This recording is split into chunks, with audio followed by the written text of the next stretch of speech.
নমস্কার। সনাতন বেঙ্গল নিউজে সকলকে স্বাগত জানাই। আজকে আমাদের মধ্যে বসে আছে কার্তিক শাস্ত্রী মহাশয়।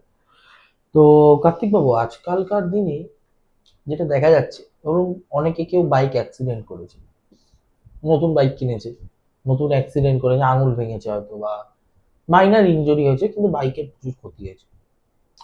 সে বাইকটাকে সারায় এবং অনেকে মনে একটা ভয় কাজ করে, বাইক কিনলাম নতুন বাইক, আমার কি বাইকটা স্যুট করলো না আমায়, অ্যাক্সিডেন্ট হয়ে গেল কিনার 1-2 সপ্তাহ পরেই, বা ধরুন গাড়ি অ্যাক্সিডেন্ট হলো, গাড়ির যে সামনের ওটাকে বাম্পার বলে, এবার ধরুন ওটার সময় ঢুকিয়ে দিল, ভেঙে গেল, ফ্র্যাকচার হলো, মাথা ফাটলো, এরকম কিছু একটা মাইনার ইঞ্জুরি বা মেজর ইঞ্জুরি হলো। বা তারপর অনেকের মনে একটা ভয় ঢুকে যায়, আমি কি গাড়ি বাইক চালাবো না তাহলে, একবার অ্যাক্সিডেন্ট হয়েছে বলে। বা ধরুন নতুন কেউ গাড়ি বাইক শিখেছে, 18 বছর, 19 বছর, 20 বছরের ছেলে মেয়েরা, কি আরো সিনিয়ররাই ধরুন, এবং তারা ধরুন গাড়ি বাইক চালাতে চাইছে, লাইসেন্স আছে, শিখেছে, নতুন লাইসেন্স পেয়েছে, কিন্তু মনে একটা ভয় কাজ করছে, যদি আমার অ্যাক্সিডেন্ট হয়ে যায়, যদি। দেখো, এই ব্যাপারটা কিন্তু অত সোজা ব্যাপার নয়। প্রথম কথা হচ্ছে, সবার কিন্তু গাড়ি স্যুট করে না। আচ্ছা। ঠিক আছে, সেটা তো যার যার নিজস্ব গ্রহগত এবং নিজস্ব পুষ্টির ব্যাপার আছে, শখের ব্যাপার আছে। কিন্তু যদি সেরকম কোনো দোষ না থাকে, কিছু জিনিস অবশ্যই আপনাদের মানতে হবে।